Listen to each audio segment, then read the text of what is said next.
कर्नाटक रियासत थी, वो जो कर्नाटक रियासत थी, इसीलिए कर्नाटक बोलते हैं। कर्नाटक जो रियासत थी उसमें 3 युद्ध करे गए, ठीक है। और कर्नाटक की जो राजधानी थी वो अर्काट थी, ठीक है। अर्काट हो गया। अब हमारा आता है पहला, फर्स्ट कर्नाटक वॉर, है प्रथम कर्नाटक वॉर या फर्स्ट कर्नाटक वॉर या प्रथम कर्नाटक युद्ध, जो कि लड़ा गया 1746 से लेके 1748 में, ठीक है। इसका कारण इम्पोर्टेंट है, कारण क्यों था? ऑस्ट्रिया ऑस्ट्रिया का उत्तराधिकार उत्तराधिकार संघर्ष, ठीक है। ये मेन कारण था इसका, युद्ध क्यों हुआ इसके बारे में। तो या वहाँ ऑस्ट्रिया पे वहाँ चल रहा था, तो यहाँ क्या करा, भारत में क्यों हुआ? भारत में जो अंग्रेज़ कप्तान था, अंग्रेज़ कप्तान वॉर्नेट, ठीक है, वॉर्नेट ने क्या करा, फ्रांसीसियों के जहाज पकड़ लिए थे। तो फ्रांसीसियों ने, जाहिर सी बात है, उनका बदला लिया जाएगा। तो फ्रांसीसी गवर्नर डुप्ले ने मॉरिशस से लाबुर्दने लाबुर्दने को बुलाया और मद्रास में आसानी से अंग्रेज़ों को हरा दिया और अंग्रेज़ों का धन इकट्ठा कर लिया। तो अब क्या हुआ? अब हुआ तो अब संधि होनी है। संधि किसकी होगी? एक्स ला सापेल, ये इम्पोर्टेंट है संधि, ठीक है, जो कि जर्मनी में पड़ता है। इस युद्ध को समाप्त किया गया, ठीक है।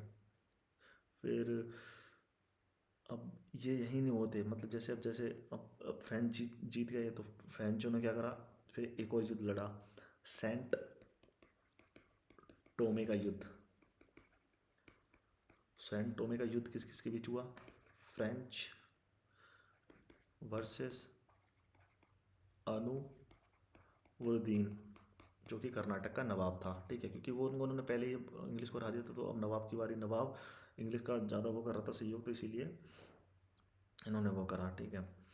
अब इसका जो सेनापति था वो पैराडाइज नाम का था, इसकी तरफ से जो लड़ा महफूज खान था।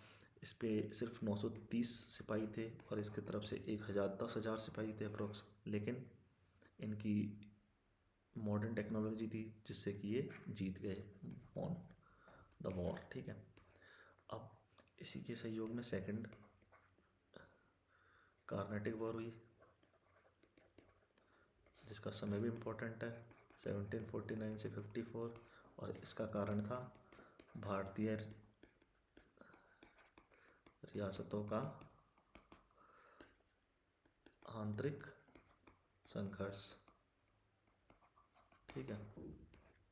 अब ये इसका कारण इम्पोर्टेंट है। अब आप देख सकते हैं कर्नाटक जो रियासत थी उसमें एक था चांदा साहिब जो फ्रांसीसी जिसको सपोर्ट कर रही थी, एक अनवरुद्दीन था जिसको अंग्रेज़ सपोर्ट कर रहे थे।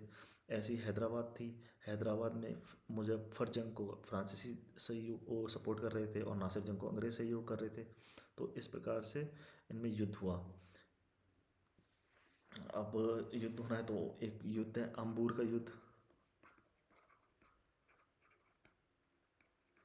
1749 में, ठीक है, 1749 में हुआ। ये किसके बीच में हुआ? इसमें अबरुद्दीन अबरुद्दीन जो कि कर्नाटक का नवाब था, जो उसमें हारा था सेंट टोमे के युद्ध में फ्रेंचाइजी से।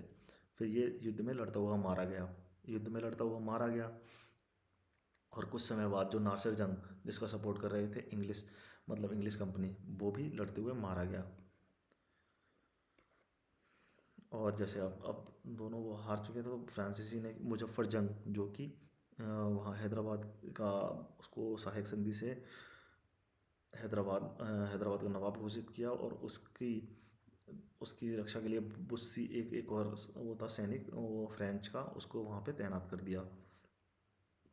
मुजफ्फर जंग ने, अब जाहिर सी बात है, जैसे कि उन्होंने फ्रेंच ने उसका सपोर्ट कराया तो वो भी कुछ बदले में देगा, तो उसने क्या करा, कृष्णा नदी थी उसके दक्षिण भाग को उनको ही दे दिया, फ्रेंच को, ठीक है। अब वो तो चुप बैठने वाले नहीं, अंग्रेज हार चुके हैं, तो अंग्रेजी सेनापति रॉबर्ट क्लाइव ने 200 अप्रोक्स 210 सैनिकों के साथ आरकाट को जीत लिया। आरकाट क्या है? कर्नाटक की राजधानी है, ठीक है। अब क्या हुआ? और अब उसको जीत लिया तो फ्रांसीसियों ने भी कुछ करना है। फ्रांसीसियों ने क्या करा? डुप्ले, जो भी उनका एक निपुण वो था, तो उसको हटाकर गोडे डेहू को एक नया गवर्नर बनाया। पहले का जो गवर्नर था वो अच्छा था, मतलब उसकी टेक्निकल इसीलिए, लेकिन वो हार चुका था, तो उस फ्रेंचों ने उस पर वो नहीं करा भरोसा, तो उसकी जगह हमने गोडोई को उसने करा। और फिर पांडिचेरी की संधि की गई 1755 में, और ये युद्ध समाप्त किया गया। इसी प्रकार फिर थर्ड कर्नाटिक वॉर होती है, या तीसरा कर्नाटक युद्ध होता है, जो कि 1757 से 1763 होता है, ठीक है।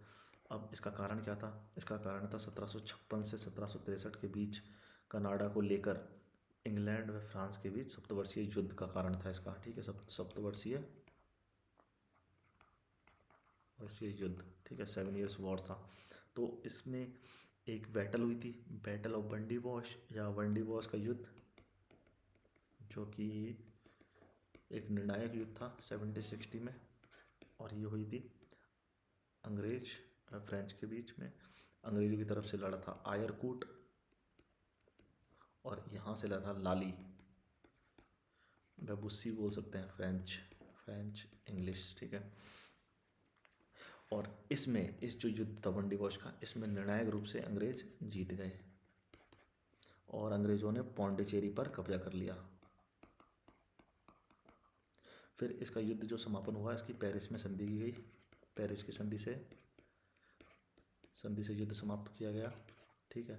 फिर इसमें संधि में क्या बात हुई? चंद्रनगर को छोड़कर, चंद्रनगर जो कि वहाँ बसाया था फ्रेंचों ने, ठीक है, वहाँ पे बहुत इंपॉर्टेंट नगर है ये वाला चंद्रनगर को छोड़कर अन्य बस्तियाँ फ्रांसीसियों को दे दी गई, ठीक है। इसको रख लिया गया।